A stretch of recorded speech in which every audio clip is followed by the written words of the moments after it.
Prime Minister, sir, for his inaugural address.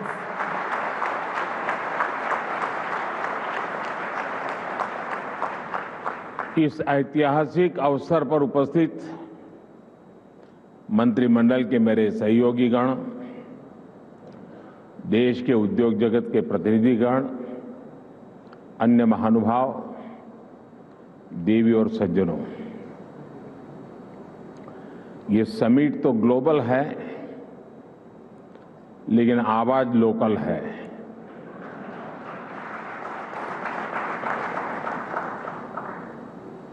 इतना ही नहीं, आगाज भी लोकल है।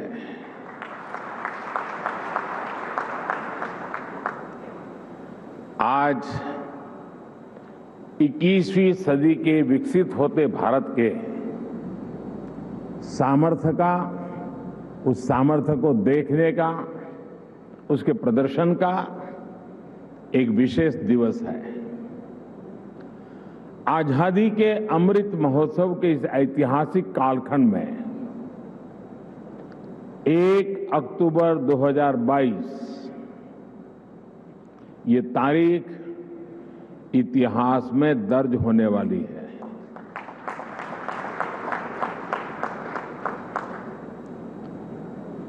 दूसरा, ये नवरात्रि का पर्व चल रहा है, शक्ति उपासना का पर्व होता है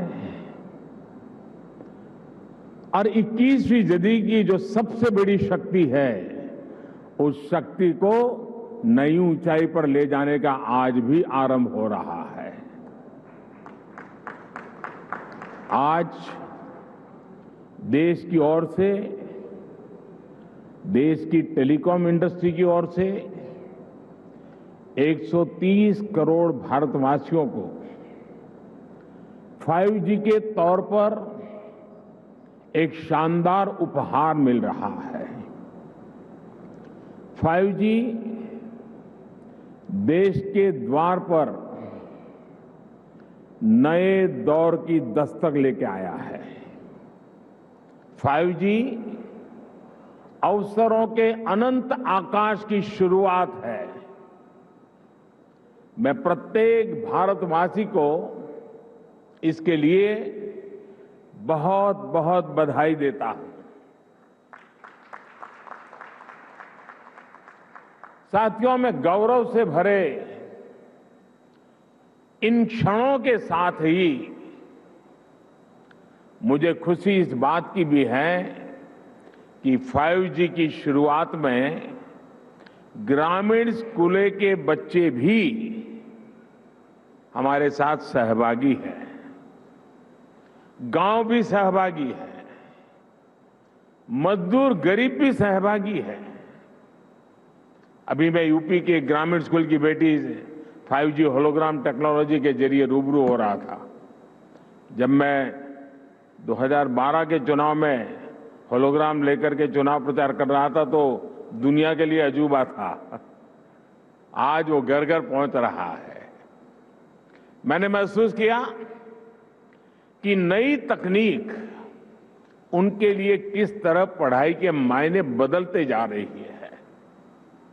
इसी तरह गुजरात, महाराष्ट्र, ओडिशा के गांवों के सुदूर स्कूल तक 5G के जरिए बच्चे बड़े बड़े विशेषज्ञों के साथ क्लास में नई नई चीजें सीख रहे हैं। उनके साथ नए दौर की क्लास का हिस्सा बनना, ये वाकई बहुत रोमांचित करने वाला अनुभव है। साथियों, 5G को लेकर भारत के प्रयासों का एक और संदेश है, नया भारत। टेक्नोलॉजी का सिर्फ कंज्यूमर बनकर नहीं रहेगा, बल्कि भारत उस टेक्नोलॉजी के विकास में, उसके इम्प्लीमेंटेशन में बहुत बड़ी एक्टिव भूमिका निभाएगा। भविष्य की वायरलेस टेक्नोलॉजी को डिजाइन करने में, उससे जुड़ी मैन्युफैक्चरिंग में भारत की बड़ी भूमिका होगी। 2G, 3G, 4G के समय भारत टेक्नोलॉजी के लिए दूसरे देशों पर निर्भर रहा, लेकिन 5G के साथ भारत ने नया इतिहास रच दिया है।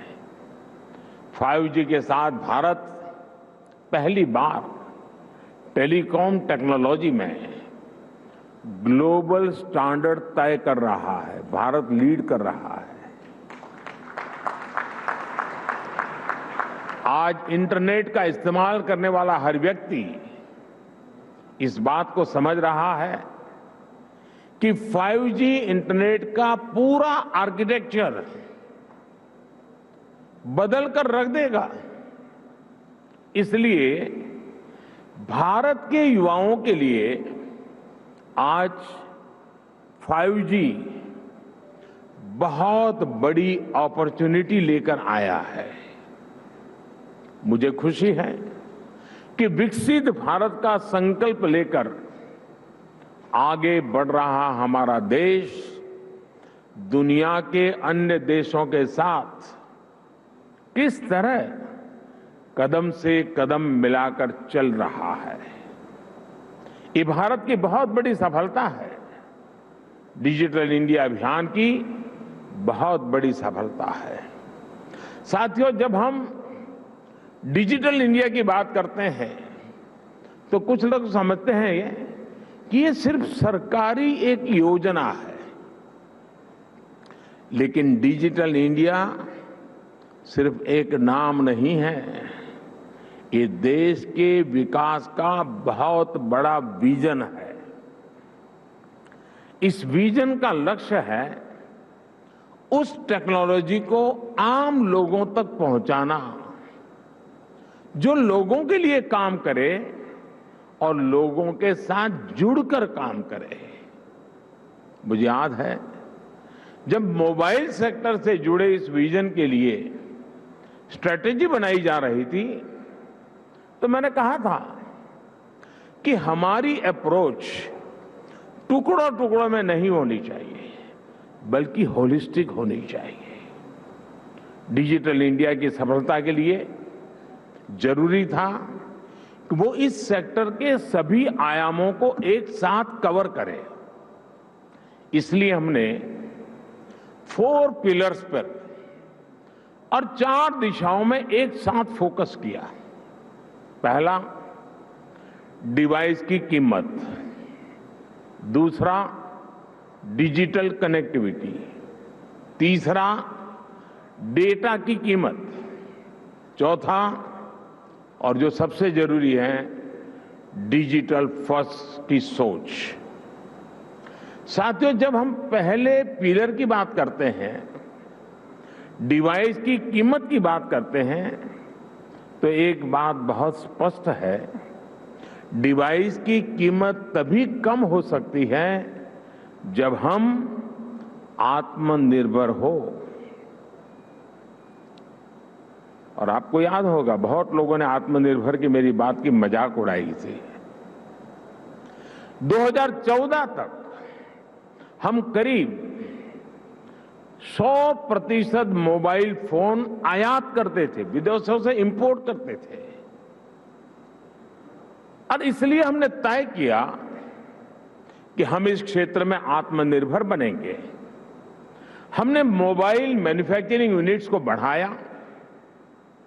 2014 में जहां देश में 2 मोबाइल मैन्युफैक्चरिंग यूनिट्स थी, 8 साल पहले 2। अब उनकी संख्या 200 के ऊपर है।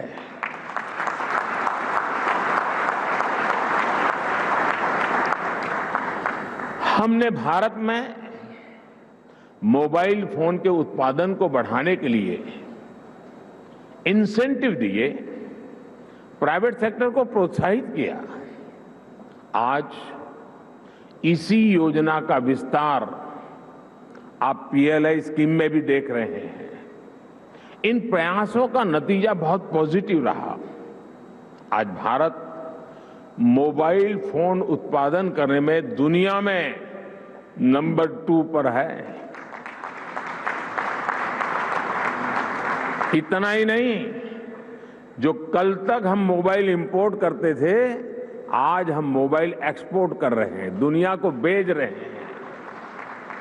जरा सोचिए, 2014 में जीरो मोबाइल फोन निर्यात करने से लेकर आज हम हजारों करोड़ के मोबाइल फोन निर्यात करने वाले देश बन गए हैं, एक्सपोर्ट करने वाले देश बन चुके हैं। स्वाभाविक है, इन सारे प्रयासों का प्रभाव डिवाइस की कीमत पर पड़ा है। अब कम कीमत पर हमें ज्यादा फीचर्स भी मिलने लगे हैं। साथियों, डिवाइस कॉस्ट के बाद जो दूसरे पिलर पर हमने काम किया, वो है डिजिटल कनेक्टिविटी का। आप भी जानते हैं कि कम्युनिकेशन सेक्टर की असली ताकत कनेक्टिविटी में है। जितने ज्यादा लोग कनेक्ट होंगे, इस सेक्टर के लिए उतना अच्छा है। अगर हम ब्रॉडबैंड कनेक्टिविटी की बात करें तो 2014 में 6 करोड़ यूजर्स थे, आज इनकी संख्या बढ़कर 80 करोड़ से ज्यादा हो चुकी है।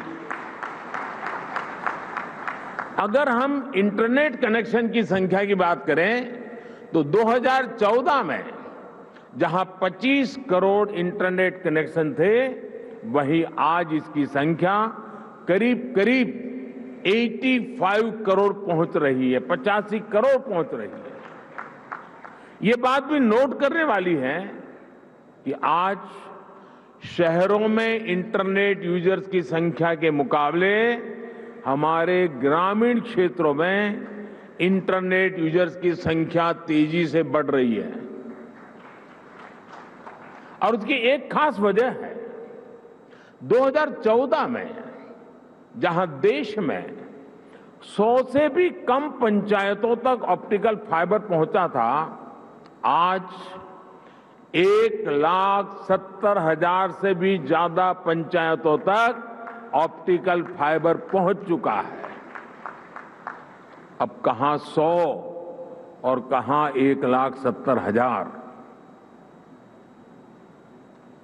जैसे सरकार ने घर घर बिजली पहुंचाने की मुहिम शुरू की, जैसे हर घर जल अभियान के जरिए हर किसी तक साफ पानी पहुंचाने के मिशन पर काम किया, जैसे उज्ज्वला योजना के जरिए गरीब से गरीब आदमी के घर में भी गैस सिलेंडर पहुंचाया, जैसे हमने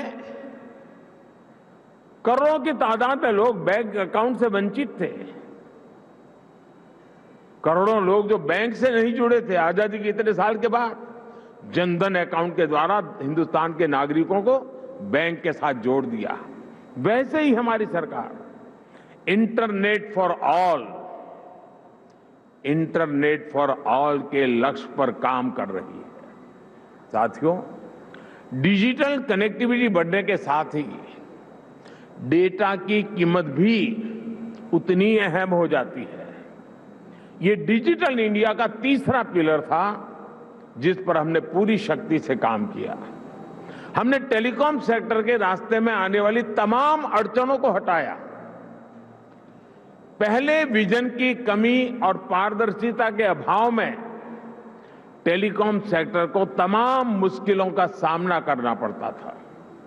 आप परिचित हैं कि कैसे हमने 4G तकनीक के विस्तार के लिए पॉलिसी सपोर्ट दिया।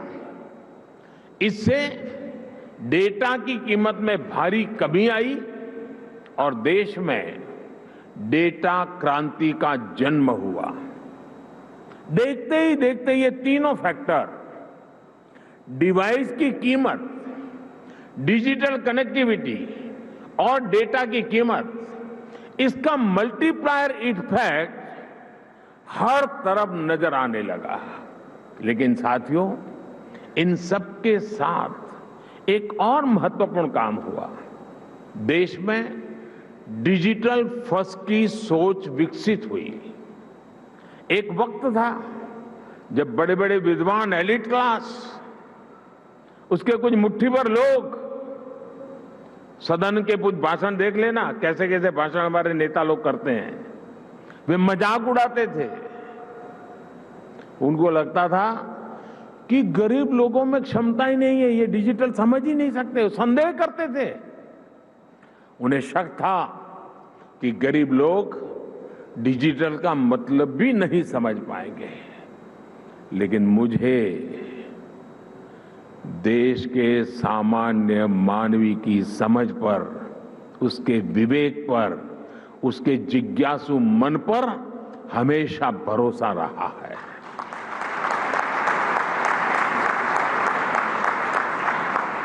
मैंने देखा है कि भारत का गरीब से गरीब व्यक्ति भी नई तकनीकों को अपनाने में आगे रहता है। और मैं एक छोटा अनुभव बताता हूं। शायद ये 2007-8 का कालखंड होगा या 9-10 का, मुझे याद नहीं है। मैं गुजरात में मुख्यमंत्री रहा, लेकिन एक क्षेत्र ऐसा था जहां मैं कभी गया नहीं था और बहुत ही ट्राइबल इलाके में, बहुत ही पिछड़ा। मैं, हमारे सरकार के अधिकारियों ने भी मुझे एक बार वहां कार्यक्रम करना ही करना है, मुझे जाना है। तो वो इलाका ऐसा था, कोई बड़ा प्रोजेक्ट की संभावना नहीं थी, फॉरेस्ट लैंड थी, कोई संभावना हो रही थी। तो आखिर में एक चिलिंग सेंटर, दूध का चिलिंग सेंटर, वो भी 25 लाख रुपए का। मैंने कहा भले वो 25 लाख का होगा, 25,000 का होगा, मैं खुद उद्घाटन करूंगा। अब लोगों को लगता है ना, चीफ मिनिस्टर को इससे नीचे तो करना नहीं चाहिए, लेकिन मुझे ऐसा कुछ होता नहीं है। तो मैं उस गांव में गया।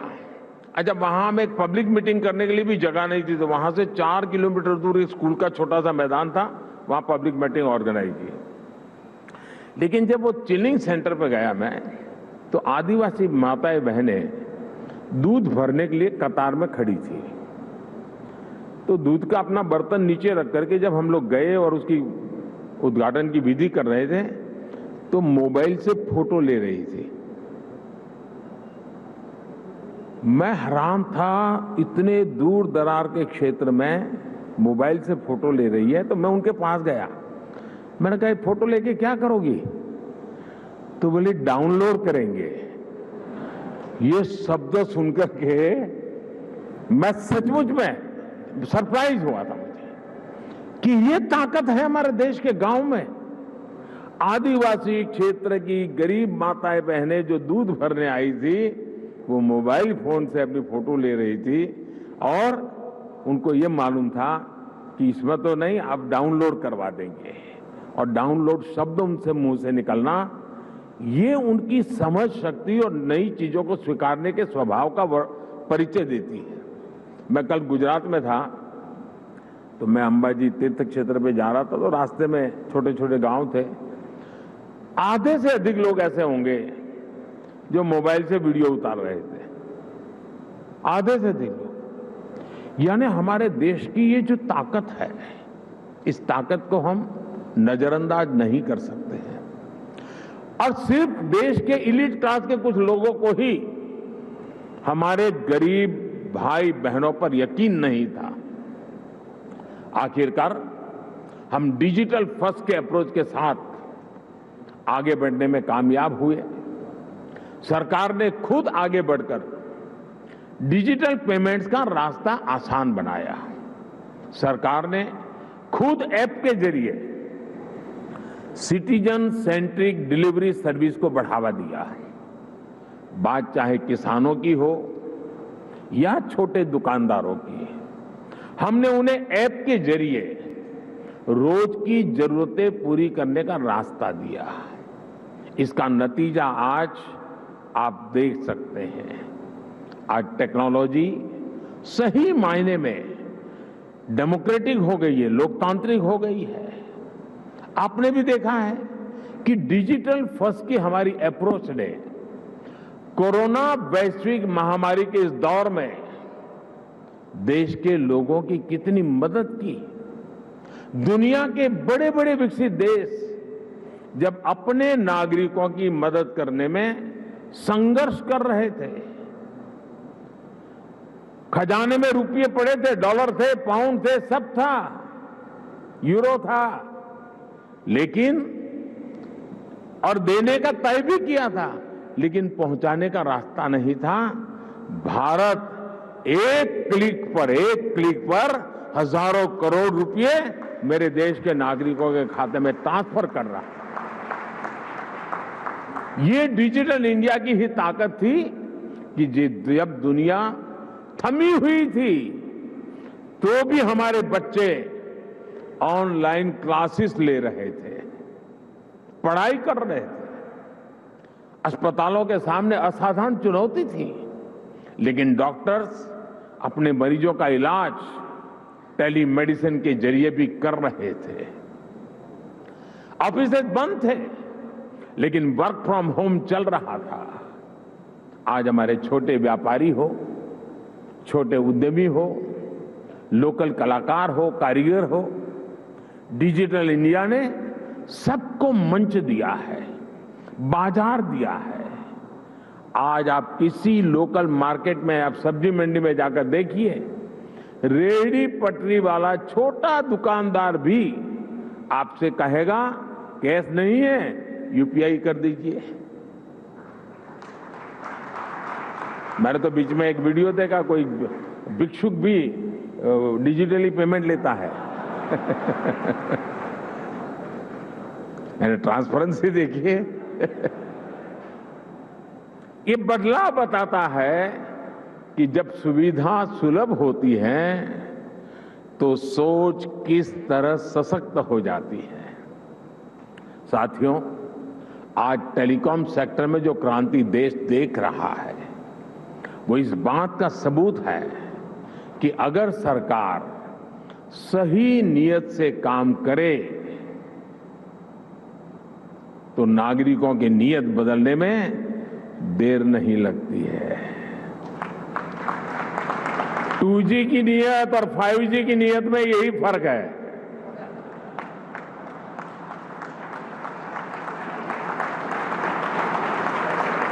देर आए दुरुस्त आए।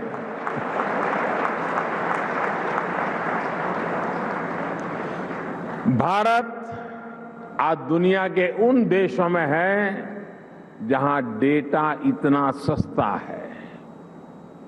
पहले 1 GB डेटा की कीमत जहां 300 रुपये के करीब होती थी, वहीं आज 1 GB डेटा का खर्च केवल 10 रुपये तक आ गया है। आज भारत में महीने भर में एक व्यक्ति मोबाइल पर करीब एवरेज 14 GB डेटा इस्तेमाल कर रहा है। 2014 में इस 14 GB डेटा की कीमत होती थी करीब 4,200 रुपये प्रति महीना, 4,200 रुपया। आज इतना ही डेटा 1,250 रुपये या ज्यादा से ज्यादा 150 रुपये, 125 या 150 रुपये में मिल जाता है। यानी आज गरीब के, मध्यम वर्ग के मोबाइल डेटा के करीब 4,000 रुपये हर महीने बच रहा है उसके जेब में।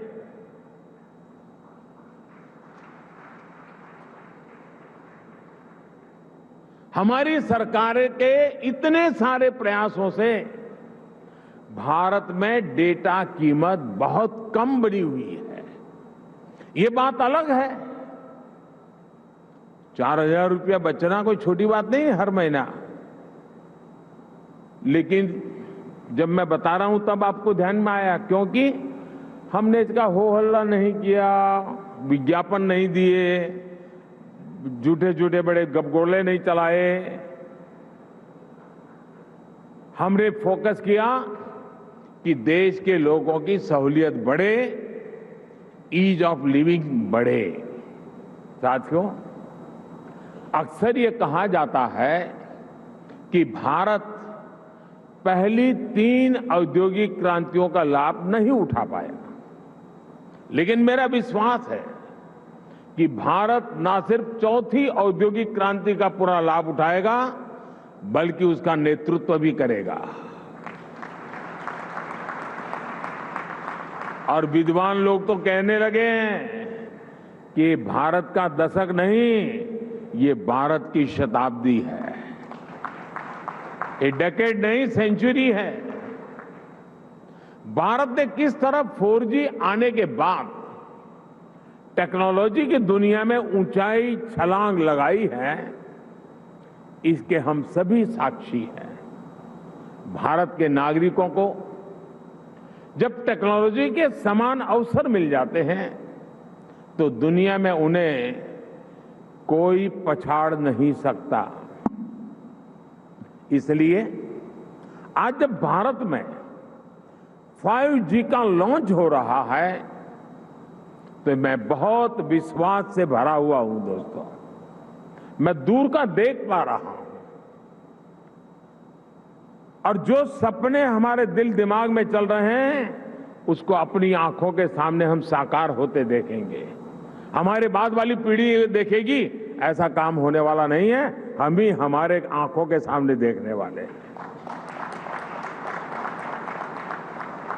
ये एक सुखद संयोग है कि कुछ सप्ताह पहले ही भारत विश्व की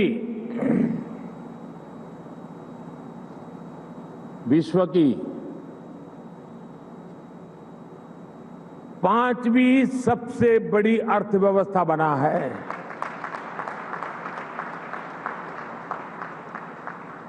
और इसलिए ये अवसर है हमारे युवाओं के लिए, जो 5G टेक्नोलॉजी की मदद से दुनिया भर का ध्यान खींचने वाले इनोवेशंस कर सकते हैं। ये अवसर है हमारे एंटरप्रेन्योर्स के लिए, जो 5G टेक्नोलॉजी का इस्तेमाल करते हुए अपना विस्तार कर सकते हैं। ये अवसर है भारत के सामान्य मानवी के लिए, जो इस टेक्नोलॉजी का इस्तेमाल करते हुए अपनी स्किल्स को सुधार सकता है, अपस्किल्स कर सकता है, रीस्किल्स कर सकता है, अपने आइडियाज को सच्चाई में बदल सकता है। साथियों, आज का ये ऐतिहासिक अवसर एक राष्ट्र के तौर पर, भारत के एक नागरिक के तौर पर हमारे लिए नई प्रेरणा लेकर आया है। क्यों ना हम इस 5G टेक्नोलॉजी का उपयोग करके भारत के विकास को अभूतपूर्व गति दें। क्यों ना हम इस 5G टेक्नोलॉजी का इस्तेमाल करके अपनी अर्थव्यवस्था को बहुत तेजी से विस्तार दें। क्यों ना हम इस 5G टेक्नोलॉजी का इस्तेमाल करके अपनी प्रोडक्टिविटी में रिकॉर्ड वृद्धि करें। साथियों, इन सवालों में हर भारतीय के लिए एक अवसर है, एक चुनौती है, एक सपना है और एक संकल्प भी है। मुझे पता है कि आज 5G की इस लॉन्चिंग को जो वर्ग सबसे ज्यादा उत्साह से देख रहा है, वो मेरा युवा साथी है, मेरे देश की युवा पीढ़ी है। हमारी टेलीकॉम इंडस्ट्री के लिए भी कितने ही बड़े अवसर इंतजार कर रहे हैं। रोजगार के कितने ही नए अवसर बनने जा रहे हैं। मुझे विश्वास है हमारी इंडस्ट्री, हमारे इंस्टीट्यूट्स और हमारे युवा मिलकर इस दिशा में निरंतर काम करेंगे। और अभी जब मैं काफी समय पूरा जो एग्जीबिशन लगा है उसको समझने का प्रयास करता था। मैं कोई टेक्नोलॉजी का विद्यार्थी तो नहीं हूं, लेकिन समझने की कोशिश कर रहा था। ये देख करके मुझे लगा है कि मैं सरकार में तो सूचना करने वाला हूं कि हमारी सरकार के सभी विभाग, उसके सारे अधिकारी जरा देखें कहां कहां इसका उपयोग हो सकता है, ताकि सरकार की नीतियों में भी इसका असर नजर आना चाहिए। मैं देश के स्टूडेंट्स को भी चाहूंगा कि 5 दिन तक ये एग्जीबिशन चलने वाला है। मैं खास करके टेक्नोलॉजी से जुड़े स्टूडेंट से आग्रह करूंगा कि आप आइए, इसे देखिए, समझिए और कैसे दुनिया बदल रही है। और आप एक बार देखेंगे तो अनेक चीजें नई आपके भी ध्यान में आएगी, आप उसमें जोड़ सकते हैं। और मैं इस टेलीकॉम सेक्टर के लोगों से भी कहना चाहूंगा, मुझे खुशी होती थी जिस स्टॉल में मैं गया, हर कोई कहता था ये इंडिजीनियस है, ये आत्मनिर्भर है, ये हमने बनाया है। सब बड़े गर्व से कहते थे, मुझे आनंद हुआ। लेकिन मेरा दिमाग कुछ और चल रहा था। मैं ये सोच रहा था, जैसे कई प्रकार की कार आती हैं, हर एक की अपनी एक ब्रांड होती है, हर एक की अपनी विशेषता भी होती है, लेकिन उसमें जो स्पेयर पार्ट पहुंचाने वाले होते हैं वो एमएसएमई सेक्टर के होते हैं। और एक ही एमएसएमई के एक फैक्ट्री वाला 6 प्रकार की गाड़ियों के स्पेयर पार्ट बनाता है, छोटे मोटे जो भी सुधार करने करे वो देता है। मैं चाहता हूं कि आज हार्डवेयर भी आप लगाए रहे हैं, ऐसा लगा मुझे आपकी बातों से। क्या एमएसएमई सेक्टर को इसके लिए जो हार्डवेयर की जरूरत है, उसके छोटे छोटे पुर्जे बनाने के लिए उनको काम दिया जाए, बहुत बड़ा इकोसिस्टम बनाया जाए। एकदम से मैं व्यापारी तो नहीं हूं, मुझे रुपये पैसे से लेना देना नहीं है, लेकिन मैं इतना समझता हूं कि कॉस्ट एकदम कम हो जाएगी, एकदम कम हो जाएगी। हमारे एमएसएमई सेक्टर की ये ताकत है। और वो सप्लाई आपको सिर्फ अपने यूनिकनेस के साथ उसमें सॉफ्टवेयर वगैरह जोड़ करके सर्विस देनी है। और इसलिए मैं समझता हूं कि आप सब मिलकर के एक नया और मिलकर के करना पड़ेगा, और तभी जाकर के इसकी कॉस्ट हम नीचे ला सकते हैं। बहुत से काम हैं हम मिलकर के करते ही हैं। तो मैं जरूर इस क्षेत्र के लोगों से भी कहूंगा, मैंने ये भी देखा है कि स्टार्टअप में जिन बच्चों ने काम किया है, जिन नौजवानों ने काम किया है, ज्यादातर इस क्षेत्र में उन्हीं स्टार्टअप को ओन कर करके उसको स्केल अप किया गया है। मैं स्टार्टअप वाले साथियों को भी कहता हूं कि आपके लिए भी इस क्षेत्र में कितनी सेवाएं अधिकतम आप दे सकते हैं, कितनी यूजर फ्रेंडली व्यवस्थाओं को विकसित कर सकते हैं, आखिरकार इसका फायदा यही है। लेकिन एक और चीज मैं चाहूंगा, ये भी आपका जो एसोसिएशन है वो मिलकर के एक मूवमेंट चला सकता है क्या? एटलीस्ट हिंदुस्तान के सभी डिस्ट्रिक्ट हेडक्वार्टर में ये 5G जीवन में कैसे उपयोगी हो सकता है, उसके लोगों को एजुकेट करने वाले एग्जीबिशन, उसकी व्यवस्था हो सकती है क्या? मेरा अनुभव है, छोटा सा उदाहरण बताता हूं। हमारे देश में 24 घंटे बिजली, ये सपना था। मैं गुजरात में जब था तो मैंने एक योजना बनाई, ज्योति ग्राम योजना, और मेरा सपना था कि मैं गुजरात के हर घर में 24/7 बिजली दूंगा। अब मेरे सारे अफसर कहते थे साहब संभव ही नहीं है, ये तो हम कर ही नहीं सकते हैं। तो मैंने एक सिंपल सी सॉल्यूशन दिया था। मैंने कहा हम एग्रीकल्चर फीडर अलग करते हैं, डोमेस्टिक फीडर अलग करते हैं, और फिर उस काम को किया और एक एक जिले को पकड़ करके काम पूरा करता था। बाकी जगह पे चलता था, लेकिन एक काम पूरा करो। फिर उस जिले का बड़ा समिट करता था, 2.5-3 लाख लोग आते थे, क्योंकि 24 घंटे बिजली मिलना एक बड़ा आनंद उत्सव का समय था। वो 2003, 4, 5 का कालखंड था। लेकिन उसमें मैंने देखा, मैंने देश भर में बिजली से होने वाले काम, बिजली से चलने वाले यंत्र, उनकी एक बहुत बड़ी प्रदर्शनी लगाई। जब लोगों को क्या लगता है, बिजली आई है ना, रात को खाना खाने से हमें बिजली मिलेगी, बिजली आई मतलब टीवी देखने के लिए काम आ जाएगा। इसका कई प्रकार से उपयोग हो सकता है, उसका एजुकेशन भी जरूरी था। मैं ये 2003-5 के बीच की बात कर रहा हूं। और जब वो सारा एग्जीबिशन लगाया तो लोग, टेलर भी सोचने लगा मैं मेरा इक्विपमेंट ऐसे लगूंगा, कुम्हार भी सोचने लगा कि मैं ऐसे इलेक्ट्रिक व्हीकल लूंगा, माताएं बहनें भी लगी किचन में हमारे इलेक्ट्रिक वाले इतनी चीजें आ सकती हैं। यानी एक बहुत बड़ा मार्केट खड़ा हुआ। और बिजली का मल्टीपल यूटिलिटी जीवन के सामान्य जीवन में 5G भी उतना जल्दी, लोगों को लगेगा हाँ यार अब तो वीडियो बहुत जल्दी डाउनलोड हो जाता है, रील देखना है तो बहुत इंतजार नहीं करता है, फोन कट नहीं होता है, साफ सुथरी वीडियो कॉन्फ्रेंस हो सकती है, फोन कॉल हो सकता है। इतने से सीमित नहीं है, ये जीवन को बदलने वाली व्यवस्था के रूप में आ रहा है। और इसलिए मैं इस उद्योग जगत के मित्रों के एसोसिएशन को कहूंगा कि आप स्कूल, कॉलेज, यूनिवर्सिटी और हिंदुस्तान के हर डिस्ट्रिक्ट में जाकर के इसके कितने पहलू हैं, और आप देखिए वो लोग उसमें वैल्यू एडिशन करेंगे तो एक आपके लिए सेवा का काम भी हो जाएगा। और मैं चाहूंगा कि इस टेक्नोलॉजी जीवन में सिर्फ बातचीत करने के लिए या कुछ वीडियो देखने के लिए सीमित नहीं रहनी चाहिए, ये पूरी तरह एक क्रांति लाने के लिए उपयोग होना चाहिए। और हमें 130 करोड़ देशवासियों तक एक बार पहुंचना है, बाद में तो वो पहुंचा देगा, आप देख लीजिए, आपको टाइम नहीं लगेगा। अभी मैंने ड्रोन पॉलिसी अभी लाया था, आज कई खेतों में मैं देख रहा हूं वो ड्रोन से अपना दवाइयां छिड़काव का काम शुरू कर दिया, उन्होंने ड्रोन चलाना सीख दिया। और इसलिए मैं समझता हूं कि हमें इन व्यवस्थाओं की तरफ जाना चाहिए।